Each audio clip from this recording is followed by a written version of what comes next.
Good morning, students. Now let us move on to the next chapter. The title of the chapter is We Are Not Afraid to Die if we can all be together. Okay, and this chapter is written by two writers by the name of Gordon Cook and Ellen East. Okay, now, when you go through this chapter, you will find that it is an exciting account of a family's experience at sea. The whole family, the father, the mother, along with their two children, they had gone for a sea voyage. Okay, so it is the experience of their sea voyage. You will find in the beginning of the chapter only you will find the names. The name of the wife was Mary, name of the son was Jonathan, who was 6 year old. Name of the daughter was Suzanne, who was 7 year old. Okay, and the writer himself, that is Gordon Cook. He had gone for the sea voyage. Okay, and what happened is that they have to face many difficulties, and along with that, when they are facing the difficulties, it also brings us to the account of the togetherness of a family. The whole family, they are prepared to face death. The whole family, they are together. Okay, so in the beginning only, when you go through this chapter, जब आप start करोगे chapter पढ़ना तो आपको पता पड़ेगा starting में explanation दिया हुआ है that is the author was a 37-year-old businessman, and he along with his wife Mary, the son Jonathan, and who was 6 year old, the daughter Suzanne, who was 7 year old, they set for a voyage to Plymouth. From Plymouth, they started their journey. They started their journey from Plymouth, okay, and Plymouth, which is in England. So, what happens is that, and they want that they want to duplicate the trip around the world. The trip around the world, which was made by Captain John James Cook 200 years earlier. मतलब वो उसी trip को वापस से दोहराना चाहते थे जो कैप्टन जेम्स कुक ने 200 साल पहले किया था.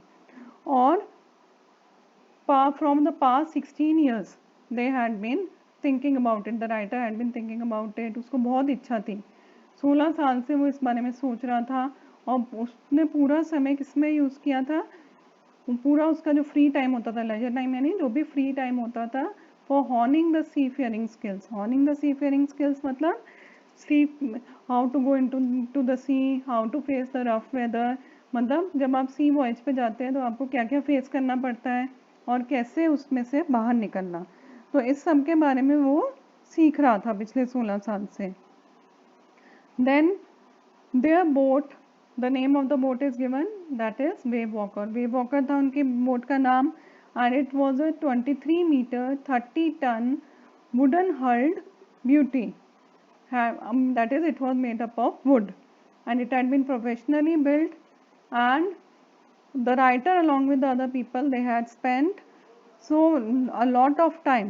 They had spent almost months together in order to make it together, in order to test it in the roughest weather. Then the first leg, means the first part of their journey, was planned, and it was, first part of the journey was probably 1,05,000 kilometer long, and it passed very pleasantly.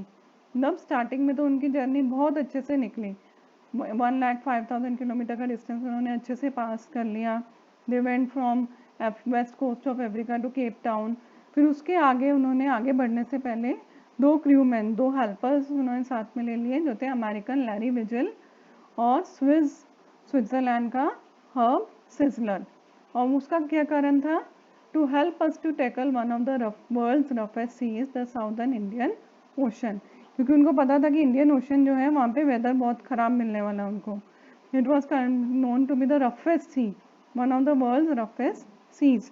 That is why they knew that they will be needing the help. So they took those two people along with them. Now when you go through this page, the first page, that is the page number 13, you will find many tough words in it. Now first one, For example, set sail. Set sail, simple, it means that they started with their journey. And duplicate means to repeat, मतलब किसी की करा हुआ दोबारा copy करना या repeat करना. Voyage means sea journey, of course, समुद्र से यात्रा करना. Then honing. Honing means improving. That is to improve, for improving the skills. Then after that you will find that the words are given. Crewmen, that is of course the helpers. Then tackle means to deal with. And the another thing is that roughest seas. Roughest मतलब stormy, मतलब जहाँ पे बहुत ज़्यादा तूफान आते रहते थे. Now we move on to the next page. Initially the journey was very fine. Then what happens is that on the second day of the journey, what happened? They were out of Cape Town and now they started to encounter the strong gales. Strong gales means the windstorm. They started to encounter the windstorm and that continued for a few weeks. But worse than that, what happened? More than the wind. What was more dangerous for them? The waves. The waves of the sea that they were encountering. They were encountering the waves of water and that was more dangerous for them. And some of the waves, they were as much as 15 meters high. And on 25th December, what happened? They were 3500 kilometers east of the Cape Town. That is, they were almost 3500 kilometers east of the Cape Town, and the weather was had become very bad. Now weather was almost terrible. It had become very bad. But in spite of that bad, atrocious weather, they celebrated Christmas. Then after some days, there was the New Year Day. In the New Year Day also the weather was becoming worse. मतलब कोई improvement नहीं हो रहा था weather में. And on the morning of 2nd January में the waves were becoming very large. Gigantic means बहुत बड़ी बड़ी waves आ रही थी. And we were sailing with only a small storm jib. To slow the storm, they were having only a small storm jib, and still the speed of the boat was enormous. So as the ship rose to the top of each wave, we could see endless enormous seas rolling towards us, and the screaming of the wind and spray was painful to the ears. तो हम जैसे जैसे वो आगे बढ़ते जा रहे थे तो ऐसा लग रहा था कि समुद्र में बहुत ज़्यादा तूफान आ रहा है और बड़ी बड़ी लहरें उठ करके उनके बोट के ऊपर आ रही थी. To slow the boat down, we dropped the storm jib and lashed a heavy mooring rope in a loop across the stern. So now what happened? The speed of the boat was also increasing because of the huge wind. Because of the wind, the boat was also moving with a great speed. So they wanted to slow down the speed of the boat. Then we double lashed everything. Double lashed everything means जितने भी उनके preparations थे सब कुछ उन्होंने वापस से check करा और सब ये सर्टन करा कि अगर कोई डेंजर होता है तो वो कैसे उनको अपने आप को बचाएंगे. Went through our life raft drill, attached lifelines, donned oil skins and life jackets. मतलब उन्होंने सारे प्रिकॉशंस ले लिए. लाइफ जैकेट्स पहन लिए, ड्रिल्स निकाल ली, oilskins means waterproof clothes पहन लिए ताकि बाई चांस अगर पानी बहुत ज़्यादा आ जाता है या फिर बोट ओवरटर्न भी हो जाती है तो वो अपने आप को बचाने की कोशिश कर सके. Then what happened? The first indication of impending disaster came at about 6 p.m. with an ominous silence. That is at about 6 p.m. It seemed to them that the great disaster was going to strike. Now what happened was that all of a sudden the wind dropped. The wind stopped blowing and the sky became very dark. Then came a growing roar and an enormous cloud towered aft of the ship. मतलब वो क्या कहना चाहता है कि एकदम से ऐसे लगा कि बहुत बड़ा बादल आया और उसने पूरी शिप को कवर कर लिया. और वो कोई बादल नहीं था. In fact it was not a cloud but it was a wave. It was a very big wave that they had never seen and it was totally vertical to the boat and it was just entering the boat with a great speed.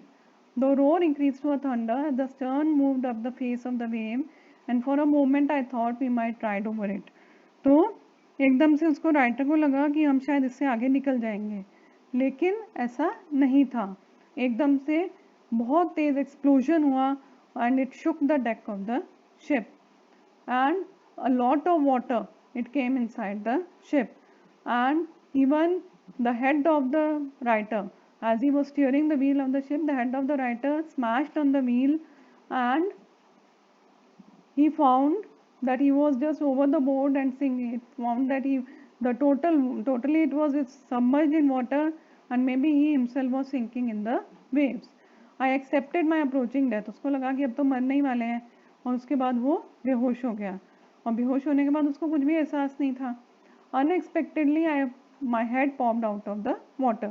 उसको उम्मीद भी नहीं थी लेकिन उसका sir जो है वो पानी से ऊपर आ गया और कुछ दूरी के बाद वेव वॉकर जो उनका बोट था वो ऑलमोस्ट कैप्साइजिंग मीन्स पलटने ही वाला था.